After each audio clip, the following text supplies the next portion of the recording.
वो टॉपिक आपके लिए भी है। अभी आप पिछले कुछ समय से देखते होंगे कोटा हमारा एजुकेशन सिस्टम कोचिंग सेंटर का हब है अपने आप।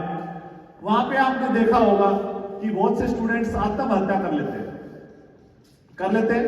Yes sir. कर लेते हैं?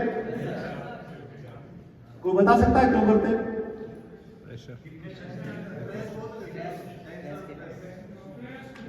क्या?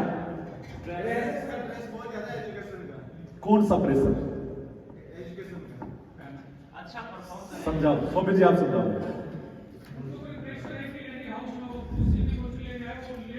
यस, उनकी जो सोच होती है ना, उनके पेरेंट्स या उनके टीचर वो डेवलप नहीं करते। ये एक आम आदमी पे भी लागू होती है, सिर्फ स्टूडेंट्स पे ही नहीं। मैंने हिंदुस्तान में कर्ज चढ़ गया तो मरते देखा है। कोई जाने अनजाने में कोई केस मुकदमा कुछ ऐसी चीज दर्ज हो गई, उसको लगता है मुझे शर्म आएगी, तो मैंने लोगों को मरता देखा है।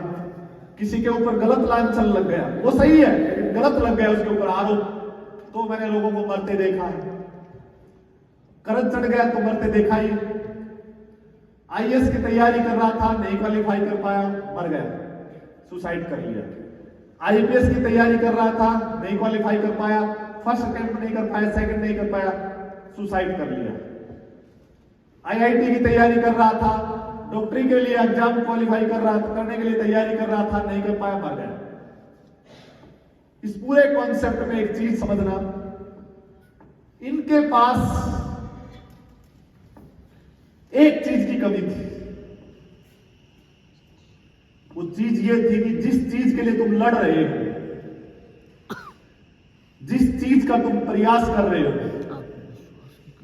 उसकी तुलना आपकी जिंदगी से नहीं की जा सकती। आप डॉक्टर बन रहे हो लेकिन आपकी जिंदगी से बड़े डॉक्टर बन रहे हो क्या? आपके ऊपर कर्ज हो गया लेकिन आपकी जिंदगी से बड़ा कर्ज हो गया क्या? आपके ऊपर कोई केस लग गया, क्या आपकी जिंदगी से बड़ा केस लग गया क्या? आपको भगवान ने बनाया, आपने वो चीज देखी नहीं और आप सुसाइड कर लेते हैं। आपने वो चीज देखी नहीं कि उस दौर से अच्छा दौर कैसे आ सकता था। उस घड़ी में आप पहुंचे नहीं, उससे पहले आपने सुसाइड कर लिया। आपका टाइम उससे भी बेटर आ सकता है। जिस परिस्थिति में कोई इंसान है, गलत से गलत परिस्थिति में, जो वो समझता है, जो वो खुद मानता है कि मेरी सबसे बुरी परिस्थिति है, उससे भी बहुत बेहतर परिस्थिति, ऐसी परिस्थिति जिसकी ना उसने कल्पना की, ना उसके परिवार ने की, ना उसके समाज ने की, ऐसी परिस्थिति भी उसकी जिंदगी में आ सकती है, लेकिन उसके दरवाजे तक वो पहुंचता ही नहीं और उससे पहले अपने आप को भगवान के पास लेके चला जाता है। ये बहुत बड़ी मूर्खता, बहुत बड़ी मूर्खता है। आपने अब्दुल कलाम जी को तो सुना ही है, और मैं तो सुनी सुनाई बात कर रहा हूं। वो जब फर्स्ट टाइम उन्होंने किस चीज का एग्जाम दिया था सर, फेल हो गए थे सोमी जी? पायलट दिया था उन्होंने, यस। फेल हो गए थे, यस। सपना चूर हो गया था। यस। जैसे एक पीएमटी की तैयारी स्टूडेंट करता है, वो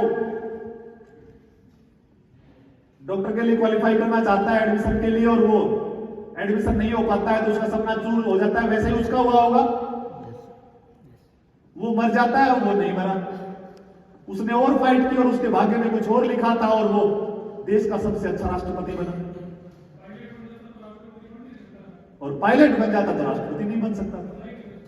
तो मेरे दोस्त, भगवान जो आपके साथ घटनाएं घटाता है, चाहे आपके ऊपर कर्ज हुआ हो, कितना बड़ा हुआ हो, चाहे आपके ऊपर कोई गलत आरोप लगा हो, चाहे जाने अनजाने में कोई आपके साथ दुर्घटना हुई हो,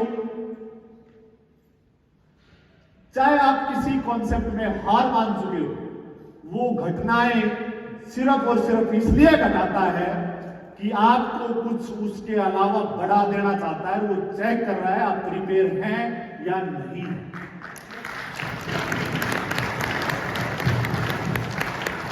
एक रास्ता, आप अपने आप को खत्म कर लो, आपने सारी संभावनाएं खत्म कर दी, और आपने भगवान को भी नाराज कर दिया। क्यों? भगवान आपको कुछ बनाना चाहता था, उसने छोटा सा टेस्ट लिया और वही आप फेल हो गए, कहानी क्लोज। आप भगवान के पास लगाते हैं, वो पूछते हैं साले तूने तो पहले एग्जाम सारे एग्जाम तो दे लेता कम से कम। अरे हम 10th क्लास में पास करते हैं तो 500 पेपर तो दे के आते होंगे। पहला पेपर खराब बन गया तो बचे हुए देने की जरूरत है या नहीं है? है। पहला पेपर खराब बन गया तो दूसरा पेपर देने की जरूरत है, तीसरा भी, 4th 5th 6th सभी पेपर देने की जरूरत है। और उसके बाद अगर किसी सब्जेक्ट में फेल आ गए तो दोबारा से उस पेपर को भी देने की जरूरत है। तो मेरे भाई, अपनी जिंदगी के इम्तिहान है ये, अपनी हर मुश्किल परिस्थिति आपकी जिंदगी का इम्तिहान है। आप उनको अधूरा मत छोड़ो, कंप्लीट दो। मेरी गारंटी है 100% आपको सफलता मिलेगी, लेकिन कंप्लीट पेपर तो दो एक बार। वो पेपर आपके 1 साल में हो सकते हैं, वो पेपर आपके 2 साल में हो सकते हैं, वो पेपर आपके 3 साल में हो सकते हैं, लेकिन हार मानना कोई पेपर देना नहीं है। हार मानना आपका एक जीवन सफल करने का कॉन्सेप्ट नहीं है। हर मुश्किल से मुश्किल परिस्थिति में जब लगे सब कुछ खत्म हो गया, सब कुछ जिसको भी आप समझते हैं ये मैं इसके बिना नहीं रह सकता, ये भी खत्म, मैं इसके बिना नहीं रह सकता, ये भी खत्म, ये भी खत्म, वो भी खत्म, पैसा भी खत्म, परिवार भी खत्म, घर भी खत्म, जायदाद भी, सब कुछ खत्म हो गया। तो अगर भगवान ने सिर्फ आपको छोड़ा है तो वो इसीलिए छोड़ा है कि इसके बाद भी तुम्हें टिके रहना और कुछ करना है। हार मानना कोई विकल्प नहीं है, जीना पड़ता है। भगवान ने जब तुम्हें पैदा किया था तो तुम्हें बताया नहीं था कि तुम्हारे लिए एक मम्मी पैदा कर रखी, तुम्हारे लिए पहले से एक पिताजी है, तुम्हारे लिए पहले से एक सिस्टर है, तुम्हारे लिए इतनी प्रॉपर्टी दे रखी है, चल तेरे को पैदा करूं या नहीं करूं, ऐसा पूछा था क्या? आपको भेजा था, उसके बाद रिश्ते नाते, परिवार, संपत्ति, जमीन जायदाद सब चीजें मिली थी आपको। पहले आप अकेले आए थे। अगर कोई टाइम ऐसा आ जाए किसी दिन अकेले रह जाए तो ये मान लेना जन्म दोबारा हुआ है, उसके अलावा कुछ नहीं है।